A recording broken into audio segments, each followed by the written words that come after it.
Lewis Hamilton is back on the podium, Max Verstappen is fighting just to survive a race, and the old balance of Formula 1 has been ripped apart in barely 2 weekends. Mercedes suddenly looks like the team everyone has to chase. Ferrari finally looks alive enough to matter. Red Bull, the team that used to control the room before qualifying even began, now looks vulnerable the moment the lights go out. That is why this season already feels different. Not because the names are new, but because the pressure has moved. And once that pressure starts moving in Formula 1, it drags every rivalry with it. China proved the shift was real. Kimi Antonelli took pole position and then won the Grand Prix. George Russell left the weekend leading the championship on 51 points. And Hamilton finally gave Ferrari a full race podium that changed the mood around him. But here is what the paddock is not talking about. This is not just a story about confidence. It is a story about who understood these new cars first. Active aero, battery use, and energy deployment are already deciding who can attack, who can defend, and who gets exposed the moment the race turns messy. That is what makes Hamilton the center of this story. For the first time in years, he does not look like a champion trying to drag a car somewhere it does not want to go. He looks like a driver who can smell a real fight again. Verstappen is living the opposite reality. Still dangerous, still sharp, but trapped in a package that keeps asking him to save it. Nobody in that garage expected what came next, because the rivalry has not simply returned. It has changed shape. And to understand why one side is rising while the other is slipping, you have to start with the rules themselves. Mercedes did not find this early edge by accident. Formula 1 rewrote the fight for 2026, and the teams that read that rewrite fastest are the ones sitting at the front.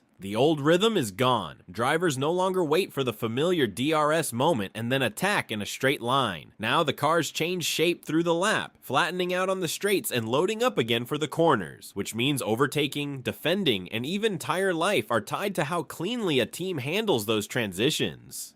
That is why the first 2 races have felt so strange. The battle did not just get tighter, it started asking completely different questions. What no broadcast covered is this. The power unit itself now forces every team into a new kind of compromise. The electrical side has jumped from 120 kilowatts to 350. The battery can harvest more than double the old 4 megajoules per lap, and drivers now have to think about recharge, boost, and energy use in places where they used to think only about braking points and traction. Active aero makes that even harsher because the car is constantly moving between low drag speed and corner grip. Get that balance right and the car feels alive. Miss it, and the driver spends the lap managing loss. That is why some teams already look settled while others look like they are negotiating with the car every lap. The real story was never about the lap time.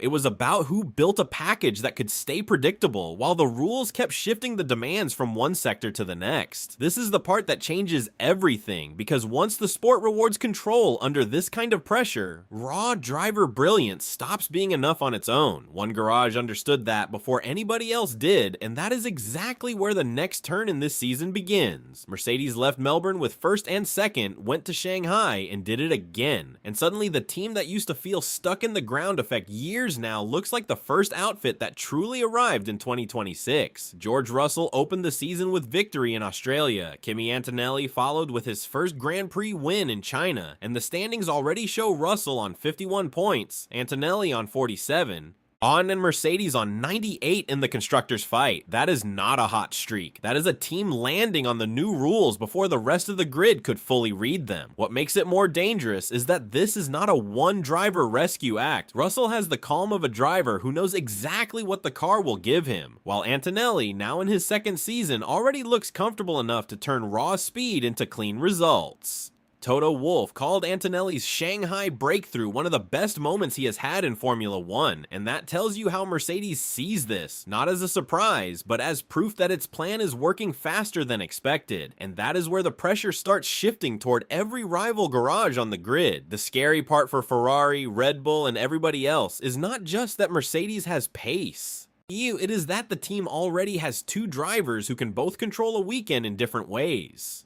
Russell can manage the shape of a race, Antonelli can hit with sudden speed, and together they give Mercedes options that no other frontrunner has shown through 2 rounds. The data tells a completely different story from the old Mercedes narrative, because this team is no longer trying to recover lost ground. It is setting the standard, and the next question is whether Hamilton and Ferrari can stop that before this season starts slipping away. Lewis Hamilton did not leave China with a lucky podium. He earned it in a real fight, wheel to wheel with Charles Leclerc, under pressure from George Russell, and with enough speed to remind the whole grid that Ferrari finally has a version of him that can race on instinct again.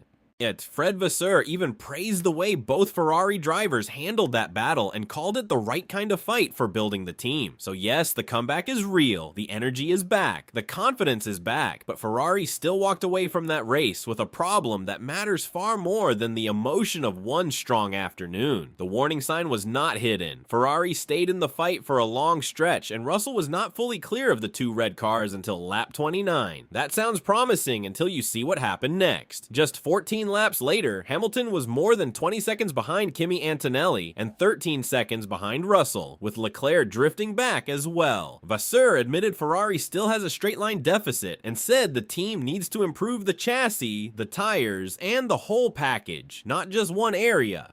That turns the story from celebration into diagnosis very quickly. That is why Ferrari's position feels both exciting and dangerous. The car has enough bite to drag Hamilton and Leclerc into the main fight early, but not enough stability to keep them there when the race starts stretching out and the field settles into pure pace. That is a much harder problem than a bad qualifying lap or one weak sector, because it means the SF26 can threaten without fully controlling the race. And once a front runner starts losing grip on the weekend like that, the teams behind it stop looking like scenery and start looking like the next shock in the story.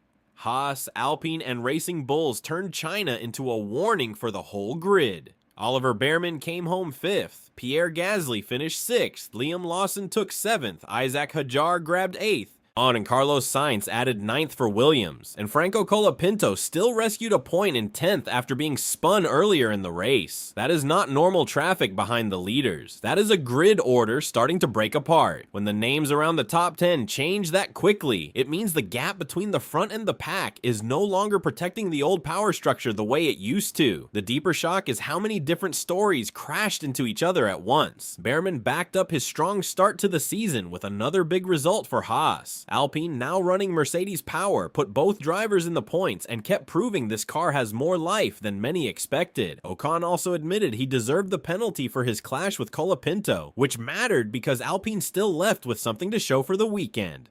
Then McLaren vanished before the race even began, with both Norris and Piastri hit by separate pre-race issues that turned a contender into a non-factor. That is why this part of the season feels dangerous for the biggest teams. When the midfield gets this aggressive, every small weakness at the top gets punished immediately. Red Bull and Racing Bulls are already level on 12 points, and that alone tells you how quickly the old order can start looking fragile. McLaren is 3rd in the standings on 18, Haas is already on 17, and Alpine is right there on 10. Once the pack stops accepting its place, the pressure on a struggling front runner becomes brutal, and no driver is feeling that shift more sharply right now than Max Verstappen. Max Verstappen is sitting 8th in the championship with just 8 points after 2 races, level with Liam Lawson, and that alone tells you how sharply this season has turned. The name has not changed, the speed has not vanished, the control around him has. In the China sprint, he dropped back after another poor launch, then spent the rest of the race fighting a car that never gave him a clean reference. This is not the picture of a driver who forgot how to win, it is the picture of a top driver being forced to improvise because the car beneath him keeps moving the target. Shanghai made that impossible to hide. Verstappen said the sprint felt like a disaster after the car came off the line badly, lacked balance, and showed more tire degradation than the midfield cars around him. Then the Grand Prix brought another hit, because Red Bull had to retire him with a coolant fault, while Laurent Mekies admitted the package showed significant shortcomings beyond simple reliability. That matters even more in the first full season of Red Bull Ford powertrains, because this project was supposed to prove Red Bull could carry its own technical future, not spend Sunday trying to contain damage. That is why this story has to be told carefully. Verstappen still looks like a driver who can punish any opening, but right now the RB22 is asking him to rescue laps instead of build races. There is a huge difference between those two jobs, and over a season that difference can bury even the strongest title push before summer arrives. Red Bull still has time, still has talent, and still has a driver who can drag results out of chaos. But the next part of the story is bigger than one bad weekend, because the calendar itself may now decide who gets the space to fix what is broken. Formula 1 just handed the grid something no team expected this early in a new era: time. Bahrain and Saudi Arabia have both been called off for April, which means Suzuka now stands alone at the end of March, and then the championship stops breathing until Miami in early May.